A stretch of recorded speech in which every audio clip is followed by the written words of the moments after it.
Support is the most annoying role in the game to deal with, from their stupidly versatile kits all the way up to their ultimates that are so game-breakingly overpowered, the game quite literally revolves around them. So today, I'm going to be breaking down at least one thing I dislike about every single support in the game. Now, before I begin my unhindered slander campaign, please note, don't take this, just don't take this too seriously. Look, this is like 50% rant and 50% actually coherent arguments for why support is a really busted role. So do keep that in mind. And also, this is not against the support players who play support at all. No, this is mostly just targeting the characters themselves and how I don't like the way their kits work and their game design as a whole. So with that out of the way, let's dive into it. For the first part of this video, I'm going to be taking a look at all the support's base kits each support is working with, and explain why I either dislike them or just straight up hate said support kit. And don't worry, we will absolutely talk about ultimates later. Let's start out swinging, shall we?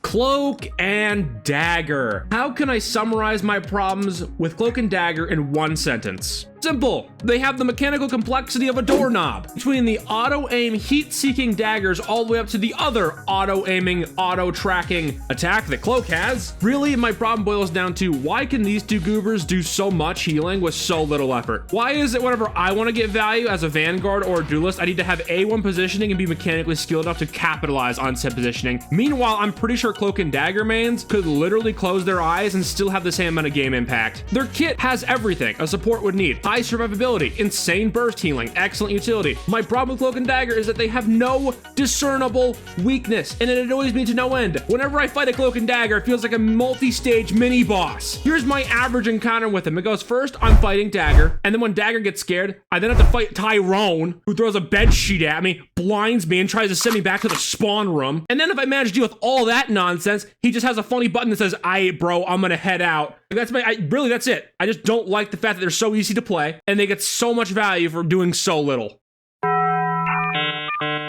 Name a single thing Invisible Woman cannot do with her kit. Oh, no, wait. You have an answer? Good. Feel free to leave it in the comments, and I'll be sure to look at it. Now, back to my ranting. She has everything. Excellent mobility, insanely high burst healing, and an absurdly top-tier personality.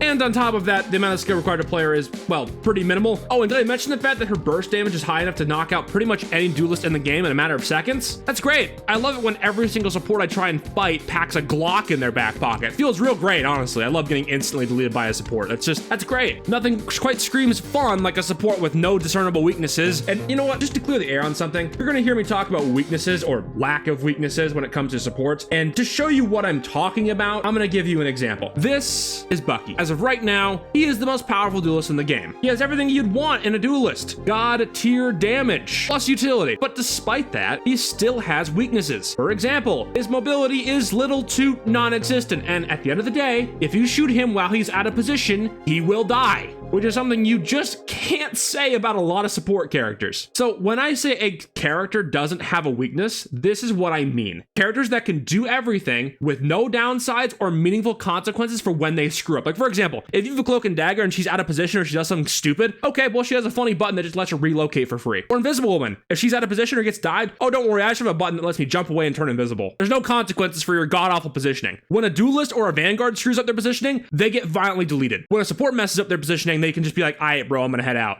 Enough ranting about that, let's move on.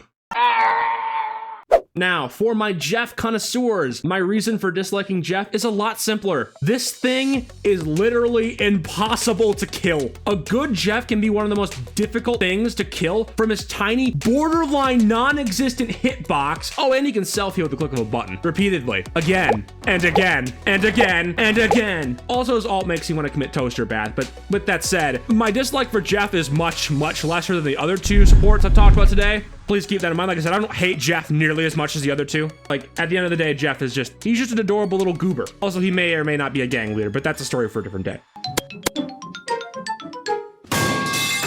Loki! Congratulations, Loki, you get a pass. The only bad thing I have to say about your base kit, emphasis on the base kit, is the fact that your healing rune is kind of stupidly strong. However, said stupidly strong healing rune is at least counterable because at the end of the day, you can just shoot it and its cooldown is pretty long. And honestly, Loki, your base kit's actually pretty cool. I'm not even gonna lie. Like, you are everything I want to support base kit to be. It's challenging, it's rewarding, it's impactful, but it doesn't feel super broken. Except for your ultimate, which we're gonna talk about later.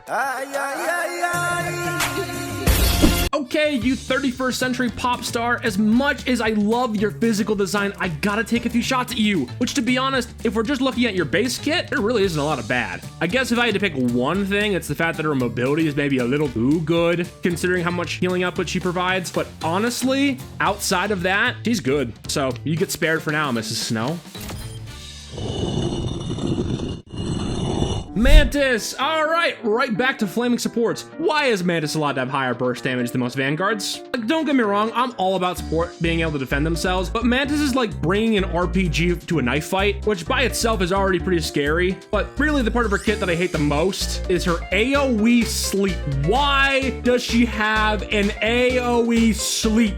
That is dumb. That is an absolutely terrible idea. Look, I get you didn't want to copy Overwatch's sleep dart. I totally get that. You want to be different. But come on, guys, really? Why didn't you take a page from Luna's book? She has a CC ability that's a skill shot. Why not give Mantis that? Seriously, there is nothing more frustrating than when I'm diving an enemy backline and I see a Mantis in the general vicinity and I realize to myself, oh wait, I can't be back here anymore because otherwise that Mantis is gonna throw a grenade in my general direction. I'm gonna fall asleep and then I'm gonna get violently sent back to the spawn room. Oh goody, I love that. That's great design right there. And before I hear a single person say, oh, that's a skill issue, you just bait out Mantis's grenade. Genuine question here, how am I supposed to do that? A good Mantis is gonna save their grenade, and the grenade's hitbox is so generous, so long as you're within 4 zip codes of the grenade, you're gonna fall asleep. I hate the AoE sleep, it's so dumb. Like, why don't you just make it a skill shot? Please. Rockets! You know, the most annoying thing about Rocket is the people that play him. Oh wait, this isn't meant to be flaming support players. Oh wait, hold on.